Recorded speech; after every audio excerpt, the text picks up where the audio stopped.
Buenos días a los que no he saludado. Hoy vamos a leer el Evangelio según Juan, capítulo 10. Pero antes de eso, en el Antiguo Testamento hay una palabra que se reitera más de 220 veces y que da nombre propio a algo que fue construido, que son dos cosas totalmente distintas. Una va acompañada del nombre de quien la construyó y la otra va acompañada de lo que representa, que tiene varios nombres. Esto me llamó la atención o captó mi curiosidad de por qué se llaman igual. Si pensé que era algo hispano, algo en la traducción española, y no era. Cuando voy a ver el original, que está en hebreo, el primero se escribe Teba y va acompañado del nombre de la persona que lo construyó. Y el segundo se escribe Aarón, A-R-O-N, y va acompañado de lo que representa. Y yo dije, ¿en qué momento se unificó? ¿En qué momento le pusieron el mismo nombre a estas dos cosas? Y comencé a ver el tema de las traducciones y hasta que llegué a la que se conoce como la versión Septuaginta. 2 siglos antes de Cristo, 200 años antes de Cristo, se hace esa traducción del Antiguo Testamento al griego. Y ahí se unifican los nombres.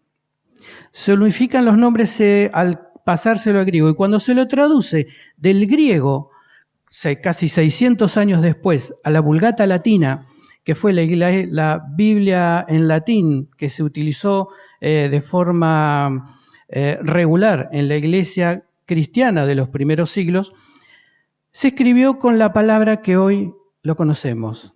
Y la palabra es arca. Arca de Noé y arca de la alianza. Arca del pacto, arca de la presencia de Dios, arca a secas. Haciendo una descripción rápida o simple, el arca de Noé es una embarcación. Y el arca de la alianza, de la presencia, es una caja con varillas para su transporte. El arca de Noé sirvió para un propósito determinado y específico. Se tardó 100 años en construirlo y no recuerdo si son 6 meses que se utilizó y ya no se utilizó más. Distinto fue el arca de la alianza. El arca de la alianza estuvo varios siglos en el pueblo de Dios. De hecho, después que se la construye, unos 400 años después, cuando el rey David lo quiere llevar a Jerusalén, después de haber estado en distintos lugares, hace un primer intento y sale mal. Muere una persona y se suspende. En el campo que quedaron, dijeron, me imagino que habrán pedido permiso al dueño, le dijeron, dejamos acá el arca con sacerdotes y levitas que se van a quedar custodiando y, bueno, veremos más adelante qué pasa. Pasaron meses. En algunas traducciones dicen que pasaron 3 meses, en otras 6 meses. Pasaron varios meses. Y se entera el rey David que el campo donde habían dejado el arca, la familia, estaba siendo muy prosperada. David entendió de que Dios había aplacado su enojo y prepara el segundo intento.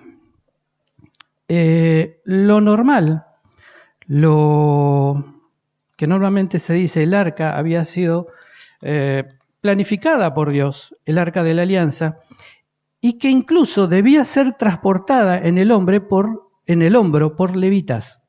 Era algo específico, que estaba en la palabra y tenía que ser así, lo cual no ocurrió.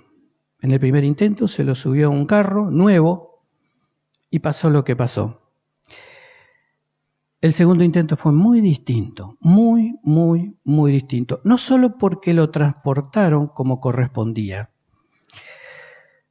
Cuando ocurre la muerte de esta persona, yo la primera vez que leí lo que dijo David, o lo que está escrito que dijo David, yo pensé que se enojó con Dios. Cuando leí la primera vez era la Reina Valera versión 77, la versión CLIE. Yo dije, se enojó con Dios, qué raro. Con los años comencé a desgranar todo lo que significaba, y no.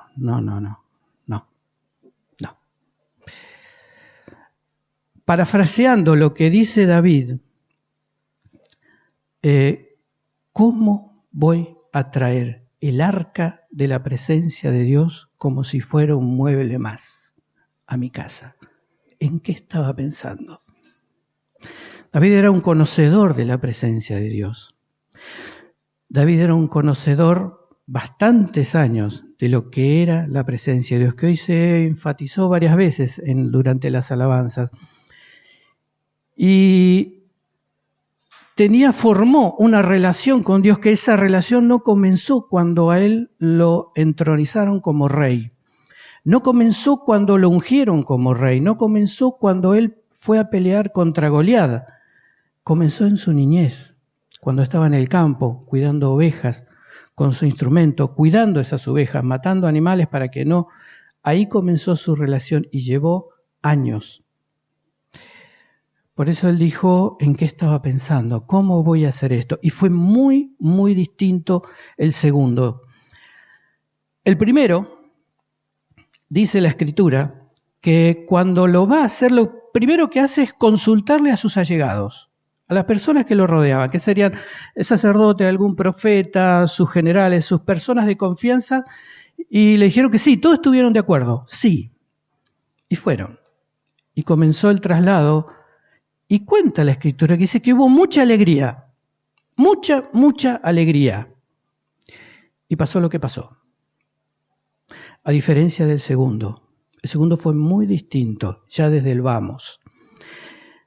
Él no llamó a sus allegados, llamó a los sacerdotes, a levitas, a los principales de cada uno de ellos y le dijo, lo primero, ¿vamos a buscar el arca? No. Les dijo, purifiquémonos, santifiquémonos, porque vamos a traer el arca. Y santificarse, purificarse, no era una cosa de media hora, una hora. Llevaba una cierta preparación para los sacerdotes y los levitas. Desde el vamos fue distinto. Estaba el sumo sacerdote y estaba el principal de los levitas, llamado Emán. Y tenía un segundo que se llamaba Asaf.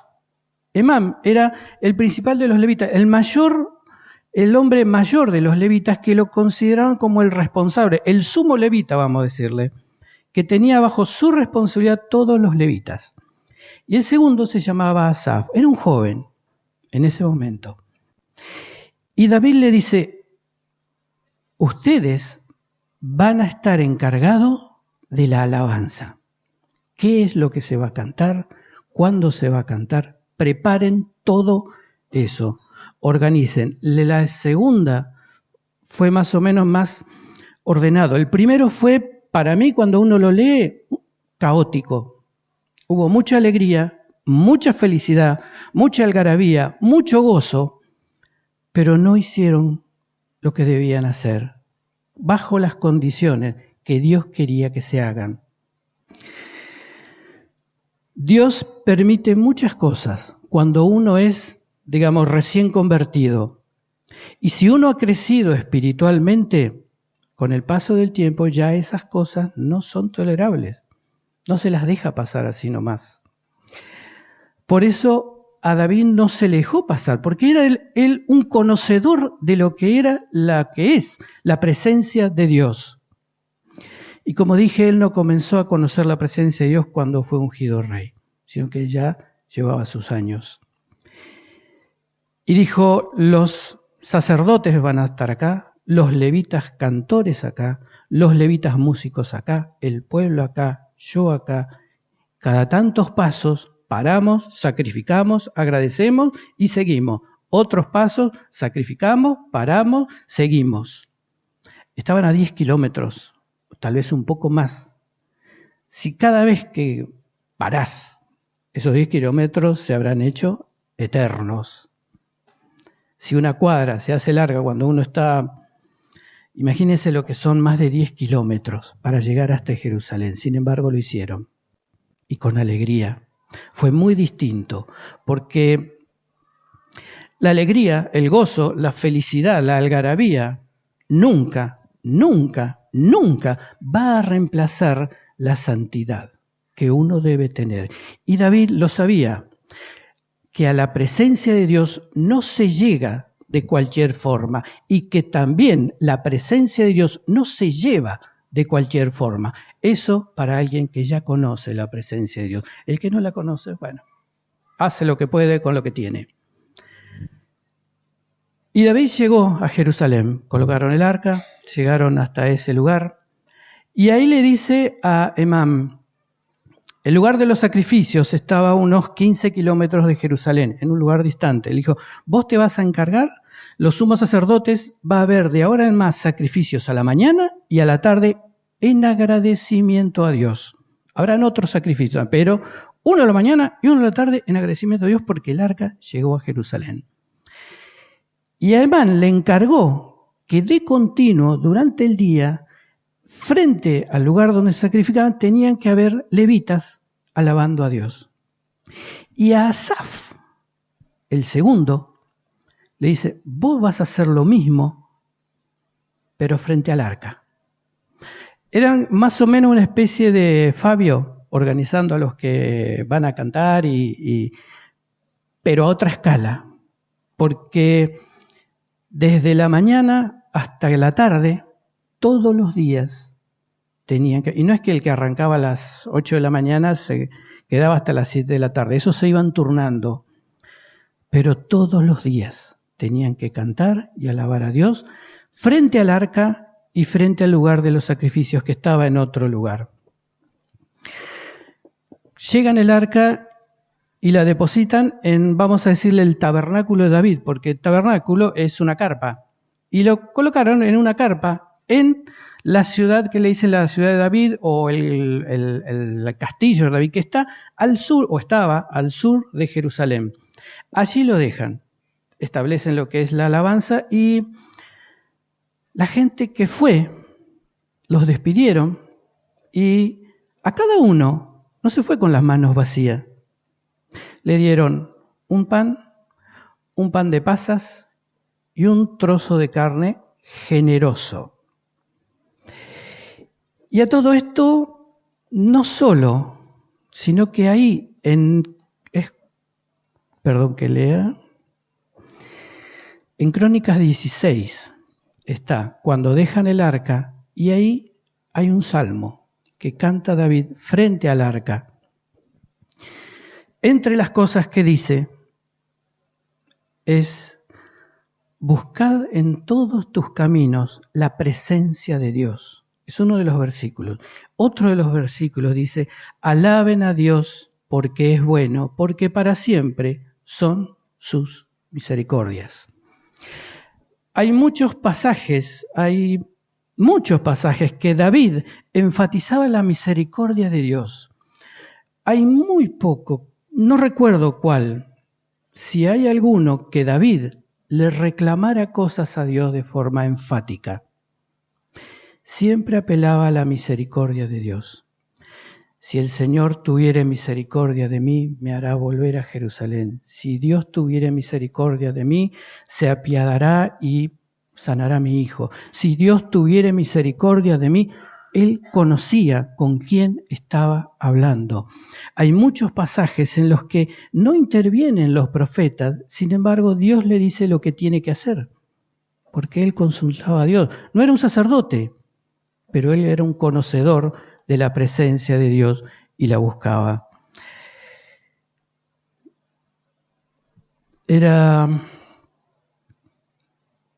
conocedor de la presencia de Dios y la presencia de Dios lo llevó a tener una relación con Dios. Esa relación con Dios lo llevó a conocer lo que son los derechos y las libertades que Dios da a sus hijos y también lo que son las responsabilidades. Hoy que está siendo utilizado mucho a nivel global el tema de las libertades y los derechos por uno u otro, no importa quién, no viene al caso, pero se los vacía de las responsabilidades. Y David eso lo tenía muy, muy en claro. Cometió muchos errores y supo bien cómo asumir esos errores. Cómo arrepentirse, qué era lo que tenía que hacer. En los jueves se está estudiando el tema de los reyes, la historia de todos los reyes. y tienen un común denominador. La vara con la que se midió a todos los reyes es David. Y Dios lo usa a David para medir a todos los reyes, no por su reinado, no por su grandilocuencia, no por sus batallas, por sus victorias, no por lo que alcanzó, no por las guerras que peleó, no por lo erudito que podía ser, sino por la relación que él tenía con Dios. Esa era la vara que Dios usó para medir a los otros, porque de hecho hubieron otros reyes tipo Salomón que tuvo más, digamos, humanamente hablando, más gloria, más oro, más presencia, más fama. Sin embargo, fue David la vara con la que midió y ninguno pudo llegarle a opacar a David. Hizo lo bueno a los ojos de Dios, pero no fue como David. No fue. Hizo bueno, hizo esto, hizo aquello, hizo lo otro, este rey, pero no llegó. Dije que íbamos a leer el Evangelio de Juan.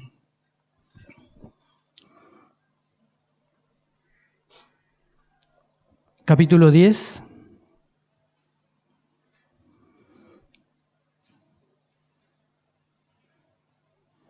Versículo 30. El Padre y yo somos uno. Una vez más los judíos tomaron piedras para arrojárselas. Pero Jesús les dijo: yo les he mostrado muchas obras irreprochables que proceden del Padre. ¿Por cuál de ellas me quieren apedrear? No te apedreamos por ninguna de ellas, sino por blasfemia, porque tú, siendo hombre, te haces pasar por Dios. El primer versículo que leemos: el Padre y yo somos uno.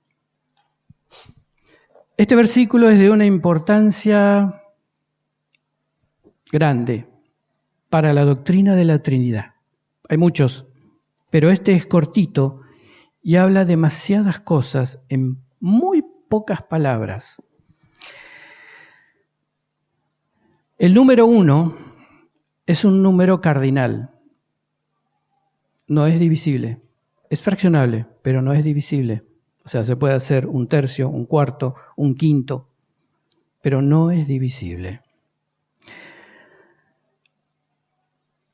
Y se lo aplicaba, porque en realidad no es un textual, sino que se lo aplica. Si se lo decía, por ejemplo, de un mineral, sí se lo podía decir textualmente.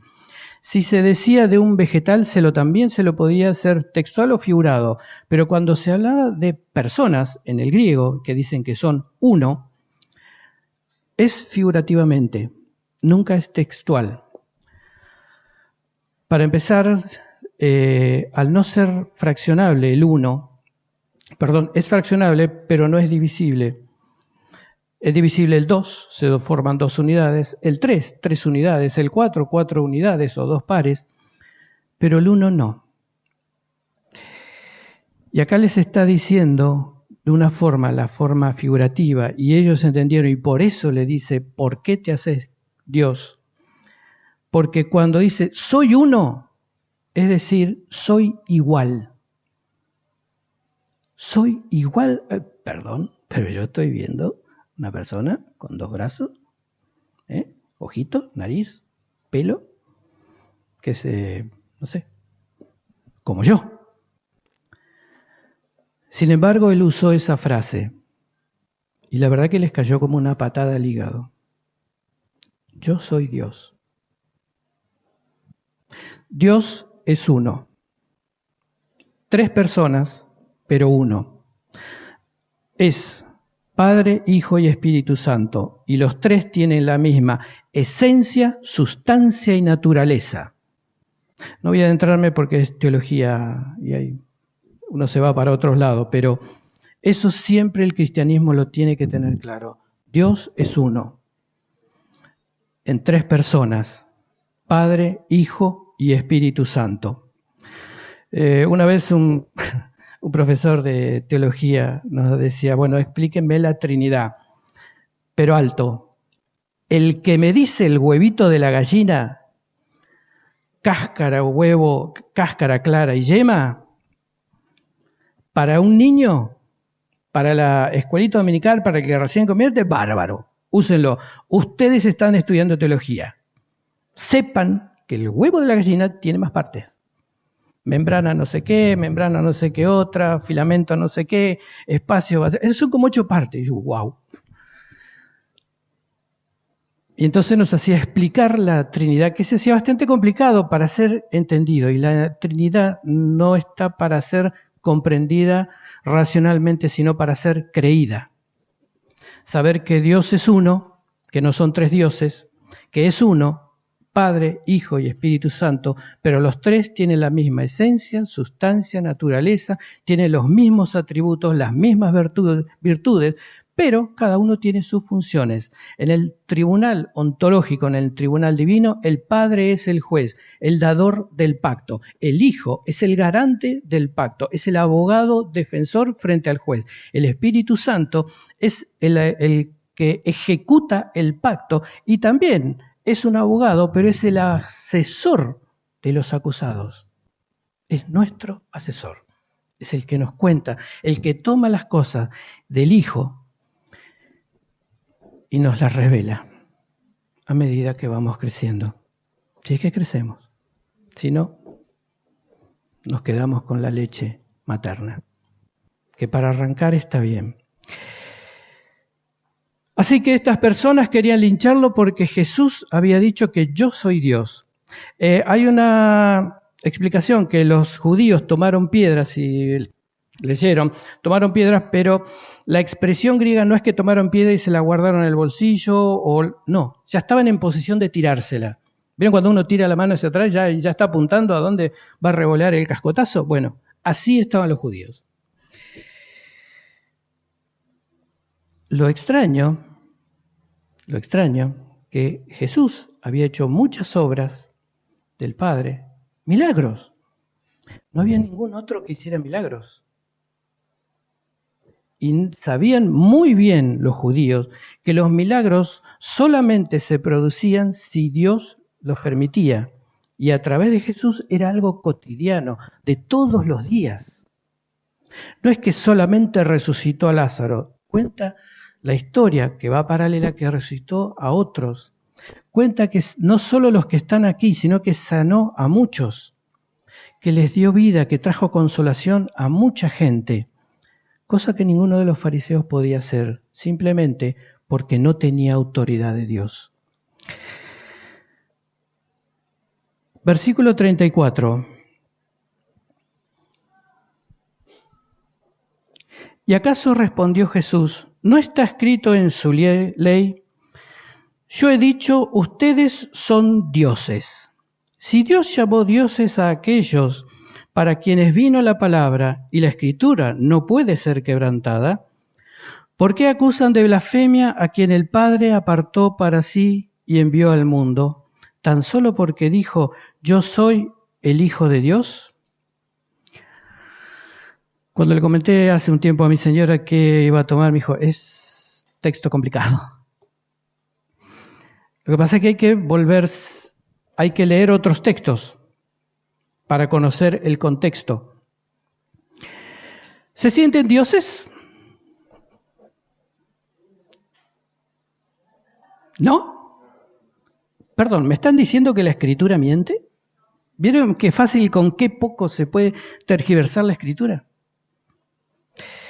Acá lo que está hablando el texto en el Antiguo Testamento, él le dice, está escrito en su ley, es Antiguo Testamento. Y hay 3 lugares donde se habla sobre este tema. 2 están en Éxodo.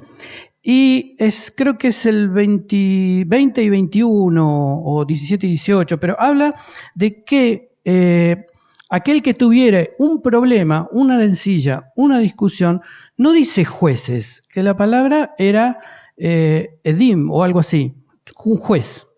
La palabra que hay ahí, que se presente ante Elohim.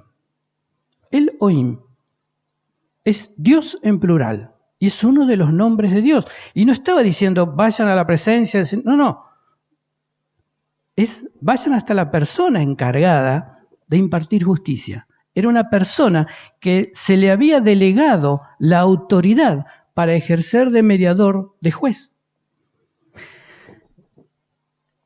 Aquí, pero el texto que usa Jesús no es el de Éxodo. Dije que eran 3 lugares. 2 están en Éxodo, pero el otro, el tercero, que hace mención Jesús,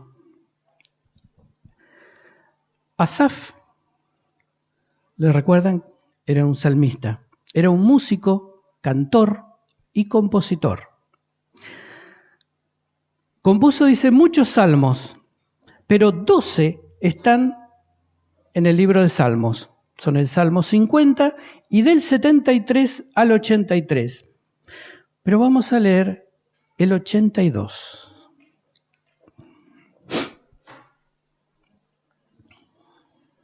Salmo 82 a partir del... Es corto, versículo 1.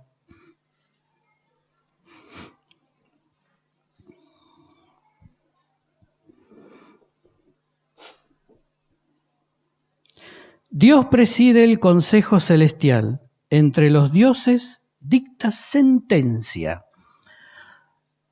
Voy a tratar de graficarlo. Es como Dios se sienta en el centro y alrededor de él están todos los que se definen como dioses, que son jueces, que les ha delegado impartir justicia. Y no dice nada. Los jueces ejercen su responsabilidad, su ministerio. Él no dice nada hasta que llega el momento de que él tiene que hablar. Se para, se pone de pie. El juez principal se pone de pie en medio de todos, los demás se sientan y habla ese juez. Pobre del que se le ocurra abrir la boca, que está sentado. Literal. Esa es la figura de que Dios dicta, es el juez principal, que le ha delegado la responsabilidad a otras personas el hecho de impartir justicia. Versículo 2. ¿Hasta cuándo defenderán la injusticia y favorecerán al impío? Defiendan la causa del huérfano y del desvalido. Al pobre y al oprimido háganles justicia. Salven al menesteroso, al necesitado, líbrenlos de la mano de los impíos. Ellos no saben nada, no entienden nada, deambulan en la oscuridad, se estremecen todos los cimientos de la tierra.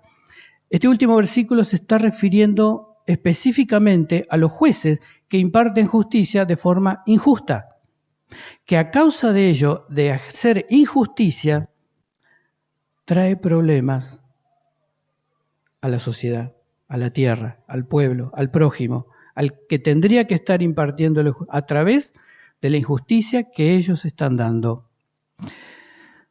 Yo les he dicho, versículo 6, ustedes son dioses, todos ustedes son hijos del Altísimo, pero morirán como cualquier mortal, caerán como cualquier otro gobernante. Levántate, oh Dios, y juzga la tierra, pues tuya son todas las naciones.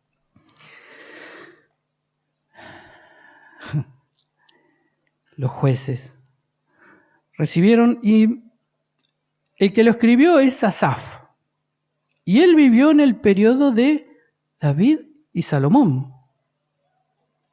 No vivió en cualquier periodo, no estuvo durante... como es Manasés, que fue cualquier cosa el reino, Saúl, Acab y tantos otros. Estuvo bajo el reinado de ellos dos, de David y de Salomón. Cuentan algunos que el templo de Salomón, algunos dicen que eran los hijos de Asaf, otros dicen que era el mismo Asaf ya anciano, que fue el que entonó las alabanzas cuando se inaugura el templo. Pero él escribe esto sobre los jueces injustos que había en Israel, sobre personas que Dios les había delegado autoridad para decidir. Eso está refiriéndose cuando le dicen dioses. No le está diciendo que tienen poderes sobrenaturales, tienen la autoridad delegada por Dios para ejercer, para impartir justicia. Porque acá le reclama que están haciendo, no les está diciendo a Asaf, háganle todo bien para los pobres, para los necesitados, para todos ellos. No, justicia. Si el pobre obró mal, bueno. Hace tiempo yo trabajaba allá en Buenos Aires y en Quilmes, ahí cerca de la radio donde yo trabajaba, había un tribunal, yo no recuerdo, creo que era federal, y había un juez que sabíamos que era un tipo, no sé si malo, pero el que caía ahí, si te corresponde, palo vas a recibir, no esperes otra cosa. Estamos hablando del 2000-2001, que la situación en Argentina, si recuerdan o lean un poco, estaba muy complicada. Y hubo un hombre que robó en un negocio, robó comida y lo atraparon.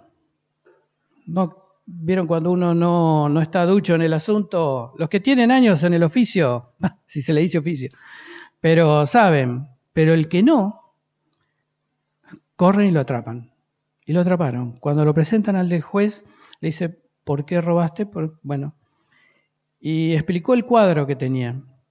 Hacía poco que había llegado del interior, porque su esposa estaba en el hospital de Quilmes, con cáncer, tenía 2 hijos, no tenía trabajo, le habían dejado sin trabajo.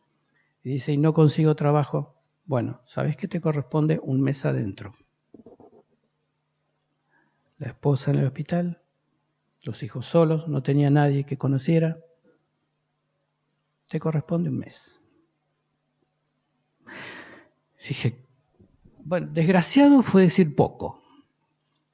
Después nos enteramos que ese mismo juez a la tarde va a verlo a este hombre, al preso, y le dice, cuando salgas, vení a verme. De tu esposa y de tus hijos no te preocupes. No tiene nadie que lo conozca. No te preocupes, van a estar bien. Cuando salgas, tu esposa va a estar en el hospital. De hecho, mandó 2 policías mujeres, que no para que la custodiara, sino para que las cuidara a esta señora que estaba en el hospital. Y el hombre, cuando salió, los hijos los llevó a un hogar de custodia, y cuando salió este hombre le dijo, bueno, listo, ¿no tenés trabajo? Bueno, ¿sabes algo de jardinería? Este juez tenía una casa de acá de Quilmes. Si conocen las barrancas de Quilmes, es un lugar, zona bacán. Digamos, como diríamos acá en Esquel, qué sé yo, Villa Yelén es zona de pobres, porque en la barranca hay lugares, hay casas que son castillos enormes. Y este era un juez que vivía ahí y le dijo, te voy a dar trabajo y tus hijos van a estar bien. El hombre hizo justicia, lo que marcaba el Código Penal. Sin embargo, se tomó la molestia de impartir justicia humana, justicia personal. Y él no era creyente. Dios, sin embargo, lo movió. Y ese hombre que había robado, supuestamente era creyente. Venía de una iglesia de no sé dónde. A veces hay jueces justos e injustos. Cuando Dios da una autoridad, espera que uno la asuma con responsabilidad. La autoridad trae libertades, trae derechos, pero también trae responsabilidades. ¿Y qué nos toca a nosotros? ¿Qué tiene que ver conmigo? Corintios 6. No lo vamos a leer. Ahí trata un problema que había dentro de la iglesia. Pablo hubo como por lo que se lee, que hubo como una defraudación entre hermanos. Alguien o le robó, o le engañó, o lo estafó. No da muchos detalles. Pero lo que sí dice Pablo, ¿cómo van a un tribunal mundano? Una cosa hay que diferenciar. En la cultura griega había 2 tipos de tribunales. El tribunal penal, que era un edificio determinado donde estaba custodiado por militarmente, donde no se entraba ni se salía así nomás. Y el tribunal civil, donde habrán llevado esta causa que menciona en Corintios 6. Pero el tribunal civil no estaba en cualquier lado. Estaba en medio de una plaza pública, en medio de un mercado, donde pasa mucha gente. Y miren, los griegos habrá sido mucho Platón, mucho Sócrates, mucho Aristóteles, pero cuando aparece un chimento paraban la oreja como cualquier pueblo vulgar. Se llenaba ese tribunal para escuchar de qué era. Imagínense, este es de una iglesia, y el otro también. ¿Y a qué voy a ir a esa iglesia? ¿Por qué? Si se roban entre ellos. Pablo les reprocha, les dice, una de las cosas, no hay alguien, parafraseando, no hay alguien con algo de sabiduría para que pueda juzgar entre estos dos hermanos, para que no tengan que llevarlo a un tribunal vulgar al que lo defina en un pagano, un mundano, tenga que dirimir el pleito entre dos hermanos. Sepan que vamos a juzgar al mundo. La iglesia va a juzgar al mundo, o mejor dicho, vamos a juzgar al mundo. De por sí, el juicio primero empezará por la iglesia. Hay que aclarar eso también. Pero la iglesia va a juzgar juntamente con Dios al mundo. Y dice otra cosa también, juzgaremos a los ángeles. Si cosas tan elevadas, ¿no hay alguien con un poco de sabiduría para juzgar algo terrenal, algo tan vulgar? Les reprocha eso a sabiendas de que los griegos culturalmente sabían que la salvación era por conocimiento, pero adquisición de conocimiento para uno mismo. La cristiandad tiene un conocimiento que es parte de la salvación, pero para beneficio de la iglesia, para beneficiar a otros. No queda en mí ese conocimiento, sino para un crecimiento, para una maduración, para una prosperidad dentro de la iglesia espiritual y también, si se da material, bárbaro. Pero para un crecimiento espiritual de la iglesia. Es ese el conocimiento. Y el rey David lo sabía. Moisés lo sabía. Y tantos otros lo sabían. Porque Moisés, por ejemplo, cuando estuvo frente a esa zarza ardiendo y Dios lo llama a cumplir un ministerio, y uno lee eso y yo no puedo hacer esto, bueno, te doy esto. Yo no puedo hacer esto otro, te doy esto. Parecía más una negociación que un Dios diciéndole, bueno, tenés que hacer esto. Parecía más eso. Ahora, pasaron 40 años desde ese día y hubo un día en que Moisés golpeó una piedra y Dios le dijo, no vas a entrar. En parte, uno podría decir que la parte negativa, pero la parte positiva, ese hombre en 40 años creció. Lo que Dios le toleró cuando recién lo llamó, muchísimo menos, no se lo dejó pasar 40 años después. Quiere decir que Moisés creció enormemente. Y algo que él sabía, que en un momento el hombre más manso de la tierra, en un momento de ira, de enojo, de cólera, hizo algo que tal vez tenía que hacerlo, pero no con enojo, lo hizo. Y Dios no se lo dejó pasar. Pero aún así, en el monte de la transfiguración, hablando con Jesús, dentro de la tierra prometida, estaban Elías y Moisés. Dios, a lo largo de la relación que uno pueda tener, nos va dando conocimiento de los derechos y de las libertades que un creyente tiene. Pero también esos derechos, esas libertades, forman responsabilidades delante de Dios. Dios quiera que el día que nos toque partir no estemos en la estatura espiritual que como cuando nos convertimos. Esa es la aspiración, no solo personal, sino de la iglesia, sino de cada uno de los creyentes. Es el llamado también de Pablo, de Pedro, de Juan, de todos y cada uno de ellos. Y a lo largo de la historia de tantos otros que conocieron lo que es la presencia de Dios, que degustaron, que vivieron en la presencia de Dios, sabían eso. Que a la presencia de Dios no se llega de cualquier forma, que la presencia de Dios no se lleva de cualquier forma y que la presencia de Dios no te lleva a ser de cualquier forma. Te da, como dice en Juan, mirad cuánto amor nos ha dado el Padre para ser llamados hijos de Dios. Nos da el derecho a ser llamados hijos de Dios. Nos da la libertad de movernos como hijos de Dios, pero nos da la responsabilidad como hijos de Dios. No van separados, va todo junto. Para la gloria de Él, para el crecimiento de la Iglesia. Amén.